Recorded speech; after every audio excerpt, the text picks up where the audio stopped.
우리 인생의 가장 절망이라 그러면 죽음일 것입니다. 어제도 제가 우리 신해산 우리 그 시니어 중에 한 분, 우리 권사님 한 분이 세상을 떠나셔서 그래서 하원 예배를 어제 드렸습니다.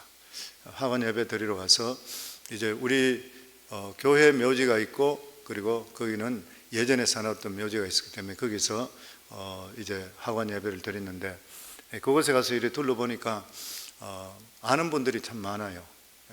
저는 우리 교회에 장례 예배 있고 하원 예배 있을 때마다 거기 묻혀 있는 분들 이름을 다시 쭉 한 번씩 다 둘러봅니다.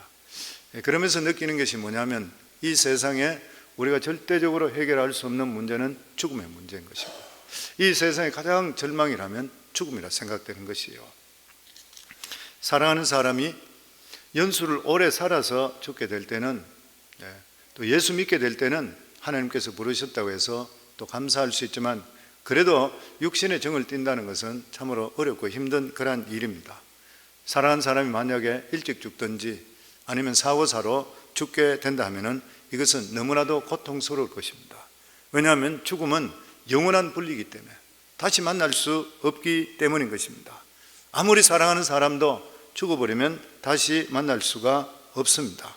죽은 사람은 모든 것이 다 없어지는 것이요, 가족도 그리고 명예도 재산도 다 없어지는 그러한 순간입니다. 무엇보다도 살아있는 사람은 죽은 사람을 다시 볼 수 없다는 것이 가장 안타까운 일이라 그러죠.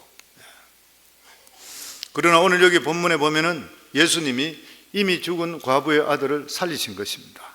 이것은 바로 예수님의 능력의 극치를 보여줍니다. 예수님께서 이 나사로, 나흘 만에 죽은 나사로를 살리신 사건, 그리고 나인성 과부의 아들을 살리신 이러한 사건, 이러한 사건들을 통해 예수님은 능치 못함이 없으시다는 능력의 극치를 보여주신 것입니다. 성도님들, 예수님은 죽은 자를 살리십니다. 아멘. 이것을 통해서 예수님이 누구신지를 보여주는 거예요. 현대의학이 아무리 발달했다 하지만 죽은 자를 살리지는 아무도 못하는 것이에요. 그러나 예수님은 죽은 사람을 다시 살리는 능력이 있습니다. 그런데 예수님은 죽은 사람을 다시 살릴 수 있다고 해서 모든 문제를 다 해결했다고 말씀하지 않습니다. 그 이유는 사람들에게 죽음보다 더 심각한 문제가 있기 때문인 것입니다. 사람에게 죽음보다 더 무서운 것이 무엇입니까? 죄인 것입니다. 그래서 예수님은 이 세상에 오신 것이고, 그리고 십자가에 우리를 위해서 죄 때문에 대신 못 박혀 죽으신 것이요. 우리 11절에서 13절 다시 한번 같이 읽습니다. 그 후에 예수께서 나인성이란 성으로 가실 새 제자와 허다한 무리가 동행하더니 성문에 가까이 오실 때 사람들이 한 죽은 자를 메고 나오니 이는 그 어미의 독자요, 어머니는 과부라. 그 성에 많은 사람도 그와 함께 나오거늘 주께서 과부를 보시고 불쌍히 여기사 울지 말라 하시고. 보통 사람들은 장례 행렬을 보면 피하려고 할 것입니다. 왜냐하면 누구든지 죽음을 두려워하기 때문인 것이요. 그런데 예수님이 나인성이라 가시는데 장례 행렬과 마주치게 되었습니다. 그런데 예수님은 그 장례 행렬을 피하시지를 않았습니다. 그리고 죽은 자가 청년이며 그리고 과부의 아들이라는 것을 아시고 불쌍히 여기셨습니다. 여기서 우리가 몇 가지 중요한 사실을 알 수 있게 되는데, 먼저 예수님은 우리 인간이 겪는 힘든 문제를 결코 피해 가시지를 않는다는 것이에요. 예수님은 병든 사람들이 보기에 흉하고 문둥병 걸려서 질퍽거린다 하더라도 절대 외면하지 않았습니다. 예수님은 죽은 자가 부정하다 해서 절대 피하시지를 않으셨습니다. 예수님은 사람이 겪는 가장 비참한 부분까지도 함께 하셨습니다. 사실 죽음과 예수님은 깊은 관계가 있는 것이요, 왜냐하면 예수님은 이 세상에 오신 것이 자기가 죽기 위해서 오셨기 때문인 것입니다. 그래서 예수님은 이 과부의 청년 아들의 죽음에 대해서 깊은 관심을 가지셨습니다. 예수님이 인생의 모든 비참한 문제를 외면하지 않으시는 것은 예수님 안에서는 치료할 수 있는 능력이 있기 때문인 것입니다. 그래서 우리 인생 문제 중에 예수님이 해결하지 못할 것은 없습니다. 우리 인생에 100가지, 10,000가지 문제가 있다 하더라도 주님께 내어놓으면 우리가 생각하지 못하는 놀라운 역사가 우리 속에 임하게 되어 있는 것이에요. 왜냐하면 예수님은 하나님이시고 예수님은 지극히 우리를 사랑하셔서 자기 목숨까지도 주시는 주님이시기 때문인 것이에요. 더더욱이나 예수님은 하늘과 땅을 지으시고 우리 인간을 지으셨습니다. 그렇기 때문에 우리들의 아주 세심한 그리고 세미한 음성까지도 들으시고 응답해 주시는 주님인 것이에요. 예수님은 이 과부를 외면하지 않으시고 불쌍히 여기셨습니다. 우리들은 다른 사람을 무한하게 불쌍하게 여길 수 없습니다. 왜냐하면 아무리 해주고 싶다 하더라도 우리가 그 어려움을 해결할 능력이 없기 때문인 것이에요.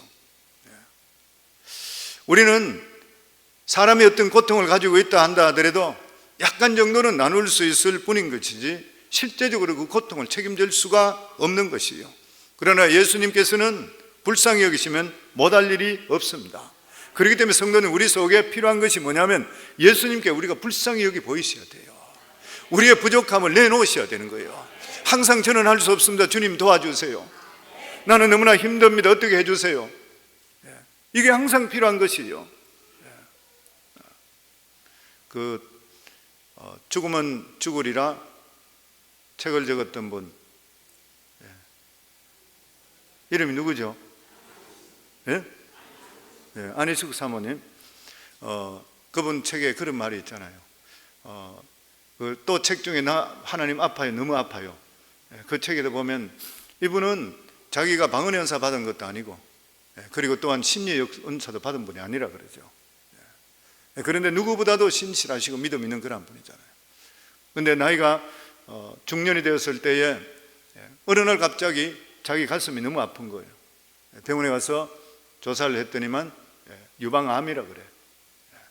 병원에서 급히 빨리 수술해야 된다 그러죠. 그래서 수술 날짜를 정하고 나서 그리고 하나님께 기도하는 것이에요.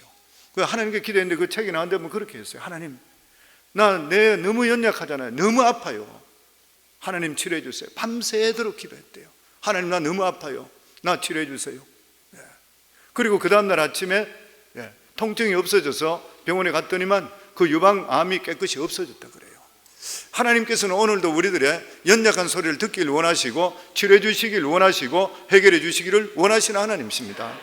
아멘. 그래서 우리 삶 속에 주님께서 우리를 볼 때 불쌍히 여기시는 마음이 들 수 있도록 우리 삶 속에 하나님께 매달리셔야 되는 거예요. 아멘. 예수님은 이 과부를 불쌍히 여기면서 딱 두 마디 말씀했습니다. 하나는 뭐냐면 과부에게 울지 말라. 13절에 보면 주께서 과부를 보시고 불쌍히 여기사 울지 말라. 울지 말라. 사실 이 과부는 하나밖에 없는 그러한 아들을 잃어버렸습니다. 그동안 이 과부는 아들 하나 믿고 살아왔던 것이에요. 그런데 그 아들이 죽은 것이에요. 이 슬픔을 어떻게 표현할 수가 있는 것입니까? 아마 이때 보통 사람 같으면 실컷 울어라 그럴 것이에요. 실컷 울어라 그래야 되잖아요. 진짜 울 일인 것이에요.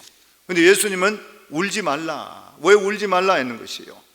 예수님 말씀은 자신의 슬픔이 전부라고 생각하지 말라. 그 슬픔에 벗어나서 네 앞에 서 있는 내가 누군지를 바라보라는 것이죠. 왜냐하면 예수님만이 이 문제를 해결할 수 있기 때문인 것이에요. 우리들은 슬픔이나 절망이나 좌절에 서해질 때는 그 문제가 너무 커서 우리 앞에 계시는 예수가 누군지를 잘 모르게 살 때 많습니다. 그러나 사람에게 가장 큰 축복은 아무리 어렵고 슬픈 감정이 있다 하더라도 그것을 털어버리고 예수 그리스도를 바라볼 수 있는 용기를 가지는 것이에요. 성도는 어떤 좌절이나 어떤 어려움이 있다 하더라도 주님 앞에 나오면 해결될 줄을 믿습니다. 그래서 우리가 힘든 가운데서 그래서 우리 성도님께 늘 주장하는 게 뭐냐면 어려운 일이 벌어지고 좌절한 일이 벌어지고 인간이 도울 수 있는 일이 없다 한다 하더라도 하나님께 나서 엎어져서 우시기만 하시면 하나님이 해결해 주실 줄을 믿습니다. 왜냐하면 예수님은 우리의 모든 슬픔과 고통과 그리고 또한 비참함 모든 것을 담당하시기 위해서 이 세상에 오셨기 때문인 것이에요. 예수님 말씀은 전혀 소망이 없는 곳에 소망을 갖게 만드시는 것이에요. 하나님 말씀을 믿는 자에게 능치 못함이 없게 만드시는 것이요. 하나님 말씀이 들리면 탄식을 그쳐야 돼요. 우리가 문제가 해결되는 것은 하나님 말씀이 내 속에 들어오면서부터 내 속에 내용이 살아나기 시작합니다. 하나님 말씀은 살아있기 때문인 것이요. 말씀이 들리면 원망도 멈춰야 되는 것이에요. 왜냐하면 하나님 말씀은 능치 못함이 없고 예수님은 죽은 자도 살리시는 능력이 있기 때문인 것입니다. 곧이어 이 예수님은 관에 손을 대시면서 죽은 자에게 청년아 내가 내게 말하노니 일어나라고 명령하셨고 예수님의 그 말씀에 죽은 자가 그 자리에 일어났습니다. 14절에서 15절 같이 읽겠습니다. 가까이 가서 그 손에 그 관에 손을 대시니 맨 자들이 서는지라 예수께서 이르시되 청년아 내가 내게 말하노니 일어나라 하시매 죽었던 자가 일어나 앉고 말도 하거늘 예수께서 그를 어머니에게 주시니. 예수님이 먼저 가까이 오셔서 관에다 손을 대셨습니다. 이것은 대단히 중요한 의미를 가지는 그런 행동이었습니다. 구약시대 때 죄인들은 이 죽은 짐승의 머리에 손을 얹었습니다. 그리고 그 짐승을 죽임을 통해서 그 죄가 거기에 옮게 되고 그리고 그 짐승을 죽였습니다. 왜냐하면 죄의 대가는 죽음이기 때문에. 예수님께서 관에 손을 대셨다는 것은 관을 단지 멈추게 한 것이 아니었었습니다. 그것은 죽은 자의 몸에 손을 대는 것과 똑같았습니다. 예수님이 죽은 자의 관에 손을 대었을 때에 죽은 자의 모든 부패한 것, 썩은 것이 주님께서 가져가 주시고 그 대신에 예수 그리스도 안에 있는 생명과 능력이 그에게 넘어간 것이에요. 아멘. 우리가 이것을 이해하기 위해서는 요한복음 8장에 보면 현장에서 가늠한 여인이 잡혀왔을 때, 그럴 때 주님께서는 이 여인을 용서해 주셨습니다. 그런데 율법에 보면 가늠한 자는 돌로 쳐서 죽이라 그랬습니다. 그러면 예수님은 율법을 어기도 되는 것인가요? 절대 그렇지 않지요. 예수님은 율법의 완성이라 그랬습니다. 그 말씀이 뭐냐면은 이 여인이 간음죄로 죽어야 될 대신 그것을 예수님께서 대신 전이 돼서 십자가에 그 죄를 대신 못 박아 죽었는 것이요. 똑같은 그런 의미인 것입니다. 그래서 이 죽은 자 관에 손을 댔다는 것은 죽은 자의 모든 썩은 것, 부패한 것을 주님께서 가져가 주시고 예수 그리스도의 생명과 능력이 거의 다시 임하게 된 것이요. 이것은 오직 생명의 주인 예수 그리스도만 하실 수가 있는 것이요. 오직 하나님의 메시아인 예수만 죽은 자를 살릴 수가 있는 것입니다. 그런데 오늘날 우리 하나님의 자녀된 우리들은 예수님 몸에 손을 댈 필요 없어요. 예수님은 그 대신에 우리에게 우리 몸에 손을 댈 필요가 없이 우리가 만들어 주신 게 뭐냐면 예수 그리스도께서 위대한 그리스도 이름을 우리에게 주신 것이에요. 그렇기 때문에 오직 예수 그리스도 이름을 부르짖기만 한다면 모든 연약한 것, 부끄러운 것들을 하나님께 다 가져가 주시고 우리에게 새로운 생명을 허락해 주시는 것이에요. 그래서 성도님 문제가 있을 때마다 예수님 이름을 부르짖기를 주의 이름으로 축원합니다. 예수 이름에는 능력이 있는 줄을 믿습니다. 아멘. 예수님이 그 청년을 살릴 수 있던 것은 그냥 이루어진 것이 아니라 예수 그리스도께서 그 죄를 모두 다 책임질 수 있었기 때문인 것이에요.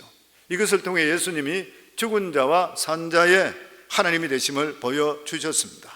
예수님은 얼마든지 죽은 자를 불러서 살릴 수 있는 능력을 가지고 있는 것이에요. 그리고 예수는 우리 모두에게 다시 살리겠다고 약속하셨습니다. 나는 부활이요 생명이니 나를 믿는 자는 죽어도 살겠고 살아서 나를 믿는 자는 영원히 살리니. 아멘. 예수님이 부활이고 생명이에요. 예수 그리스도 믿는 자는 죽어도 살고 살아서 믿는 자는 영원히 산대요. 우리는 영원히 죽지 않을 줄을 믿습니다. 아멘. 만약에 우리 삶 속에 죽음이 절대적인 것이 아니라 그러면 우리가 무엇을 두려워하겠습니까? 우리 삶 속에 이 싸움을 할 때도 제일 무서운 게 힘이 좋은 게 아니고 코피가 철철 나는데도 불구하고 계속 달려드는 사람이 제일 무서운 사람. 예전에 그 싸우는 모습을 이렇게 봤는데 내가 그런 걸 한번 봤어요. 어릴 때죠. 아마 중고등학교 때 같은데 뭐 덩치도 적고 빼빼 마르고 이랬는데 아주 못된 친구, 덩치 큰 친구가 뭐 두드러 패고 뭐 이랬는데 피가 철철 흘려요. 그런데 넘어졌다 또 일어나가지고 또 달려들고 이렇게 하니까 나중에는 졌다 그러고 도망가 버리더라고요. 죽음을 이기게 되면은 이 세상에 두려운 거 없습니다. 성도 우리는 예수 믿고 죽음을 이기시잖아요. 우리가 이 세상에 살다가 죽으면 천국, 살아있을 때는 하나님 일하고 전도하고 기뻐하는 일 사는 것이 우리의 삶인 것이잖아요. 아멘. 그렇기 때문에 우리 삶 속에 염려 걱정하는 것 주님께 다 맡길 수 있기를 주 이름으로 축원합니다. 그래서 주님께서는 우리에게 목숨을 위하여 무엇을 먹을까 무엇을 마실까 염려하지 말라 그랬습니다. 이 말씀하신 게 뭐예요? 우리 인생 주님께서 다 책임져 주시겠다는 그러한 뜻인 것이요. 그럼 먹지 않아도 살든지 그렇지 않으면 먹고 살 수 있도록 주님께서 우리에게 만들어 주신다고 하는 것입니다. 우리에게 죽음의 문제만 해결된다면 이 세상에 실제적으로 아무것도 매이지 않고 훨씬 더 높은 차원의 삶을 삽니다. 훨씬 더 높은 차원을 살죠. 높은 차원이 무엇이요? 주를 위해서 사는 것이잖아요. 주를 위해 사는 것이요. 우리가 먹고 사는데 매달리고 죽음에 두려워하게 되게 되면 세상만 바라보잖아요. 근데 죽음을 뛰어넘게 되면 그 순간부터는 우리 삶이 진짜 자유로워집니다. 우리 삶에. 그러면 예수 믿는 사람은 죽지 않느냐? 그렇지 않습니다. 우리 예수 믿더라도 육신은 죽는 것이에요. 그러나 그 죽음의 의미가 믿지 않는 사람과 다른 것이에요. 그래서 예수 믿는 사람의 장례식에 가면 특별히 그렇게 슬프게 이렇게 믿음이 없지 않는 사람에는 그렇게 매달리고 이러지 않습니다. 그리고 사도 바울도 우리에게 말씀하기를 믿지 않는 자와 같이 너무 그렇게 슬퍼하지 말라, 그런 말이 있는 것이에요. 그래서 어떨 때는 나이가 들어서 우리가 장례식을 치르고 이럴 때는 오히려 천국 환송잔치라 해서 축제가 벌어지는, 어떤 성도님은 저에게 장례식을 할 때에 아예 이 순서지를 줄 때에 목사님 천국 환송 예배로 이름을 꼭 넣어주세요, 그렇게 이야기하는 거 있습니다. 죽음에 대해서 끝이 아니라는 것을 알 수 있기 때문인 것이요. 그러니까 만약에 믿지 않는 자들은 죽음이 그들의 끝인 것이요. 왜냐하면 그 후에는 심판이 있기 때문인 것입니다. 그러나 성도들에게는 죽음이라는 것은 우리가 하나님께 바치는 마지막 신앙 고백이 되어야 됩니다. 마지막 순종이 될 수 있어야 되는 것이요. 그러면 마지막으로 16절입니다. 저희들 같이 읽겠습니다. 모든 사람이 두려워하여 하나님께 영광을 돌려 이르되 큰 선지자가 우리 가운데 일어나셨다 하고 또 하나님께서 자기 백성을 돌보셨다 하더라. 사람들은 예수님 한마디 말씀을 통해서 죽은 청년이 살아나는 것을 보고 큰 충격을 받게 됩니다. 그러면서 하나님께서 큰 선지자를 그들에게 보냈다, 이렇게 말합니다. 구약에 죽은 자를 살린 선지자가 있습니다. 엘리야였잖아요. 하나님께 이스라엘 백성들에게 엘리야를 보내신 그러한 이유는 이 바알신을 숭배하는 데부터 하나님께 돌아오기 위해서인 것이요. 이제 유대인들은 왜 하나님이 이 위대한 선지자를 보낸지 깨달아야 되는 것입니다. 그것은 바로 그들의 죄에서 구원하시기 위해서인 것이요.